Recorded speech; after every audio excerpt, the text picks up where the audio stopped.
जय हिंद साथियों, स्वागत है आपका self study classes Vishwamit Jain YouTube channel और दोस्तों ऐप में। अभी तक अगर आपने सेल्फ स्टडी क्लासेस का ऐप डाउनलोड नहीं किया तो आप लोग ऐप डाउनलोड कर लें। और जिन सभी साथियों को हिंदी साहित्य के ट्रिकी नोट्स मंगवाना है दोस्तों, तो अब आप घर बैठे मंगवा सकते हैं। आपको ये नंबर दिया है, संपर्क करना है दोस्तों, ठीक है। और ये नोट्स आप अपने घर पर मंगवा सकते हैं, जिनमें आवश्यक महत्वपूर्ण ट्रिकों का भी दोस्तों ट्रिकी नोट्स बनाए गए हैं, बहुत ही महत्वपूर्ण है, ठीक है। जगह जगह पर आपको ट्रिक भी इसमें दी गई हैं, विस्तृत अध्ययन है। और दोस्तों इसका कुछ मैं सैंपल आप लोगों को यहां पर बताने वाला हूं। सबसे पहले तो मैं बता दूं कि ये दो पार्ट में दोस्तों आपके ये नोट्स हैं। फर्स्ट पार्ट में आपके लिए हिंदी भाषा, देवनागरी लिपि, हिंदी साहित्य इतिहास लेखन के स्रोत, आदिकाल, भक्तिकाल, रीतिकाल, भारतेंदु युग, द्विवेदी युग, छायावाद, प्रगतिवाद, प्रयोगवाद, नई कविता, नवगीत, हिंदी साहित्य की नवीन प्रवृत्तियां और साठोत्तरी कविता, ये दोस्तों आपको मिलने वाली हैं, ठीक है। ये फर्स्ट पार्ट में आपको मिलेगा। सेकंड पार्ट की अगर बात करें तो सेकंड पार्ट में दोस्तों आपको यहां पर सबसे पहले हिंदी गद्य का विकास, ये हिंदी गद्य का विकास, नाटक, कहानी, उपन्यास, निबंध, आलोचना, एकांकी, जीवनी, आत्मकथा, रिपोर्टाज, यात्रा वृत्तांत, रेखा चित्र, संस्मरण, गद्य काव्य, डायरी, साक्षात्कार, हिंदी में प्रथम, हिंदी में विविध, यानी कि इसमें आपके पुरस्कार रहेंगे, पूरे गुरु शिष्य रहेंगे, प्रमुख संप्रदाय रहेंगे, बहुत सारी चीजें हिंदी विविध में, पत्र पत्रिकाएं रहेंगी दोस्तों, आपकी प्रमुख कथन भी इसमें समाहित किए गए, ठीक है। तो ये पूरे दोस्तों आपके जो नोट्स हैं, जिनकी यहां पर लिस्ट, विषय लिस्ट आपको दिख रही है।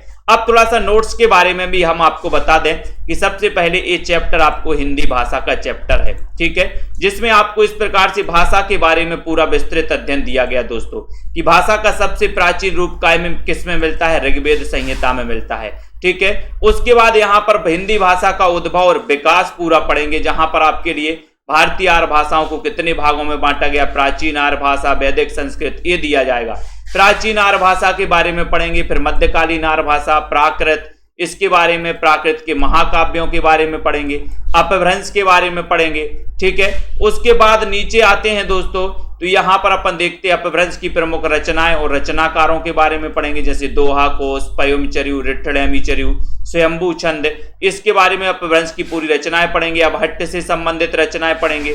फिर उसके बाद अपभ्रंश से दोस्तों जो आधुनिक भाषाएं जिनका उदय हुआ है उनको पढ़ेंगे, जिनके लिए अपन ने यहां पर देखा है कि आधुनिक भाषाएं जैसे सौरसेनी अपभ्रंश से ये उदय हुआ है पश्चिमी हिंदी का, राजस्थानी और गुजराती का, ठीक है। तो अपन ने यहां पर ट्रिक बनाई है, पश्चिमी राज गुजरात में शेर है, ठीक है, इस प्रकार से।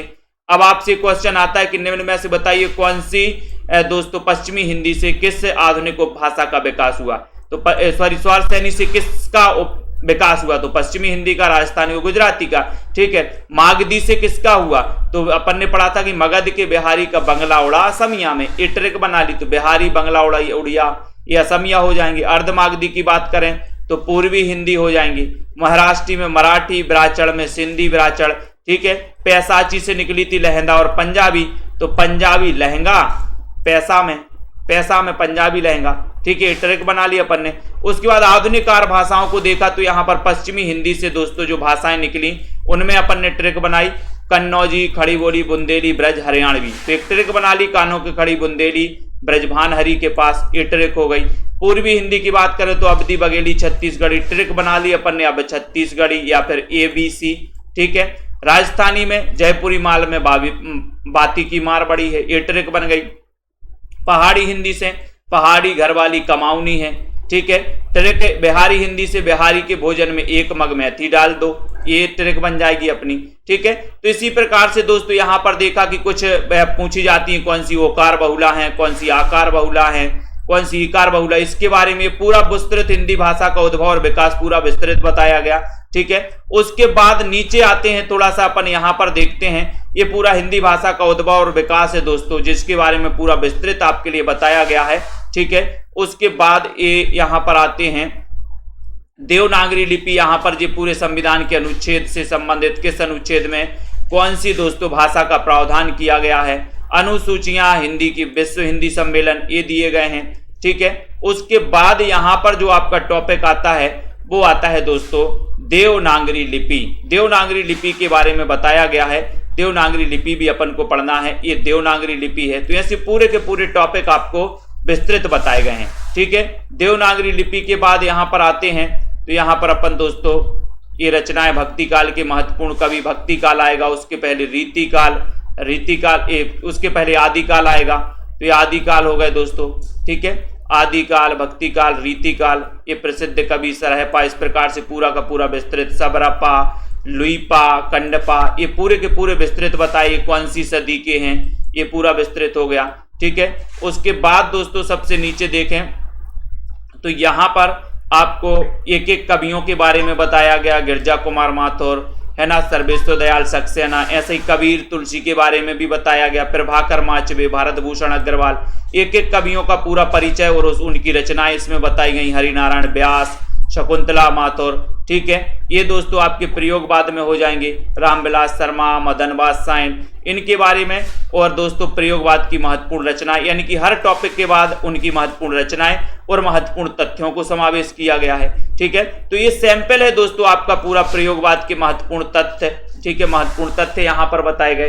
तो ये आपके लिए एक सैंपल दे दिया है प्रपद्यवाद के बारे में। ठीक है, प्रयोगवाद के बारे में। दूसरा पार्ट आपको मैं बता दूं दोस्तों, तो दूसरा पार्ट आपका हिंदी गद्य साहित्य। तो हिंदी गद्य का विकास कैसे हुआ, ठीक है, उद्योतन सूरी ने, कुबलय माला, ये विकास आपको यहाँ पर देखने को मिल रहा है, कैसे कैसे इसका विकास हुआ। ठीक है, उसके बाद सबसे पहले यहाँ पर अपन दोस्तों नाटक के बारे में पढ़ेंगे। यहाँ पर जो अपना होगा पार्ट 2 में दोस्तों ये टॉपिक होगा नाटक के बारे में। ठीक है, और उसके आगे जाएंगे नाटक के बाद दोस्तों यहाँ पर आपको उपन्यास, ये पूरा नाटक जो है आपको क्या मिल जाएगा दोस्तों, विस्तृत पड़ेगा। निबंध की बात करें तो द्विवेदी युग, निबंध का शैशव काल था। द्विवेदी युग का विकास काल ये पड़ गया। द्विवेदी युग के प्रमुख निबंधकार, इसके बारे में देखा। ठीक है, निबंध के बारे में दिया गया है। ठीक है, उसके बाद दोस्तों अपन उपन्यास भी देखें और पूरे नाटक, कहानी, एकांकी, सारी की सारी अगर देखेंगे तो बहुत ही बढ़िया तरीके से इनको बनाया गया। ठीक है, विविध आलोचना पद्धति, उनके प्रवर्तक, जैसे यहाँ पर व्याख्या एकेडमिक आलोचना का सूत्रपात किसने किया, प्रभावात्मक आलोचना का सूत्रपात किसने किया। ठीक है, ये यहाँ पर दिया गया। स्त्री विमर्श आलोचना, ये भी दिया गया। मतलब बहुत अच्छे से विस्तृत बनाया गया। यहाँ पर अगर बात करें हम तो सबसे पहले दोस्तों ये आपके पैरों में पंख बांधकर, इस प्रकार से पूरा का पूरा बताया गया। ठीक है, तो सभी हमारे साथी जिनको भी दोस्तों इनमें मंगवाना है, ये नोट्स मंगवाना है, वो मंगवा सकते हैं, अध्ययन कर सकते हैं। ठीक है, हिंदी में प्रथम, ये 17वां टॉपिक रहेगा। हिंदी में प्रथम, कौन क्या प्रथम है, इसके बारे में आपको पूरा बताया गया।